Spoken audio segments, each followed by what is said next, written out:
The Life of Prophet Muhammad, a long and detailed story. Birth and early life. Prophet Muhammad was born in the year 570 CE in the city of Makkah, in the Arabian Peninsula.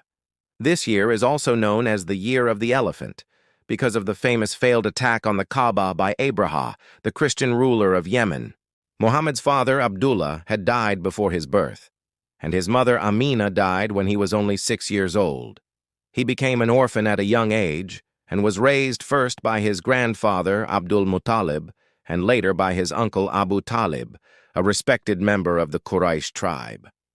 As a child, Muhammad was known for his honesty, good manners, and calm behavior. He worked as a shepherd and later became a merchant. Even before prophethood, he was called Al-Amin, the trustworthy, by the people of Makkah because of his truthful and reliable nature. Marriage to Khadija. At the age of 25, Muhammad entered into the service of a wealthy businesswoman named Khadija bint Khuwaylid, who was impressed by his honesty and skill in trade. She soon proposed marriage to him, and they were married. Their marriage was full of mutual respect and love. Khadija was his first and only wife during her lifetime. They had several children together, including Fatima, who would later marry Ali ibn Abi Talib. The first revelation. At the age of 40, while meditating in the cave of Hira outside Makkah, Muhammad received the first revelation from Allah through the angel Gabriel. The first words revealed to him were, "Read, in the name of your Lord who created." Surah Al-Alaq 96:1. At first, he was deeply shaken and unsure of what was happening. He rushed home to Khadija, who comforted and supported him. She took him to her cousin, Waraka ibn Nawfal, a Christian scholar, who confirmed that the one who had appeared to him was the same angel who had come to Prophet Musa, Moses. The message begins. Muhammad began to preach Tawheed, the oneness of Allah, and to call people to worship Allah alone. He warned against idolatry, injustice, and immorality. At first, the message was shared in secret. Over time, he was commanded to call people publicly. The leaders of the Quraysh strongly opposed him because his message challenged their power and the social order. For years, the Muslims faced ridicule, persecution, torture, and even death. Yet they remained firm in their faith. The Prophet's uncle Abu Talib and his wife Khadija were his biggest supporters. Sadly, both passed away in the same year, which became known as the Year of Sorrow, al-Huzn. The Night Journey and Ascension, al-Isra wal-Mi'raj. One of the most miraculous events in the Prophet's life was al-Isra wal-Mi'raj. In one night, he was taken from the Kaaba in Makkah to Al-Aqsa Mosque in Jerusalem, al-Isra, and then ascended through the heavens, al-Mi'raj. He met many previous prophets and, most importantly, received the command of Salah, daily prayer. Initially, it was 50 prayers a day, but Allah reduced it to 5, yet promised the reward of 50. Migration to Medina, Hijrah. As the persecution increased, Allah allowed the Muslims to migrate to Yathrib, later renamed Medina. This migration, known as the Hijrah, marks the beginning of the Islamic calendar. The people of Medina welcomed the Prophet with love and joy. For the first time, Muslims could practice their religion freely.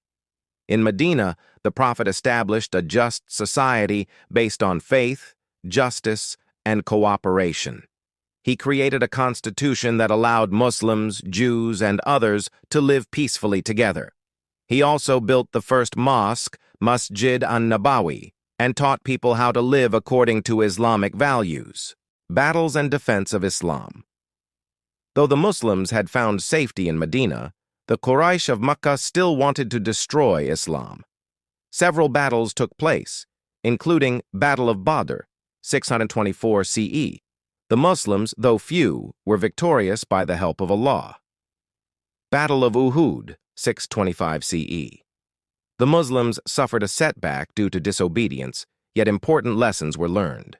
Battle of the Trench, 627 CE. The Muslims successfully defended Medina from a large coalition, through strategic planning and reliance on Allah. These battles were not for conquest, but for self-defense and survival. The Prophet always emphasized mercy and ethics, even during war. Treaty of Hudaybiyah and the conquest of Makkah. In 628 CE, the Prophet and his companions set out to perform Umrah, the minor pilgrimage, but the Quraysh stopped them. After negotiations, a peace treaty was signed at Hudaybiyah, which appeared unfavorable to the Muslims. However, it led to more people accepting Islam. Soon, the Quraysh broke the treaty. In 630 CE, the Prophet led a peaceful army into Makkah. There was no bloodshed. Instead of seeking revenge, the Prophet forgave his enemies. He entered the Kaaba, destroyed the idols, and re-established the worship of Allah alone. The farewell pilgrimage and last sermon. In 632 CE, the Prophet performed his farewell Hajj. Over 100,000 Muslims joined him. He delivered a powerful and emotional farewell sermon which emphasized human equality, justice, and piety. He said, "All mankind is from Adam and Eve. An Arab has no superiority over a non-Arab, nor a non-Arab over an Arab, except by piety and good action." He reminded the people to treat women kindly, to pray regularly, to give charity, and to follow the Quran and Sunnah. The death of the Prophet.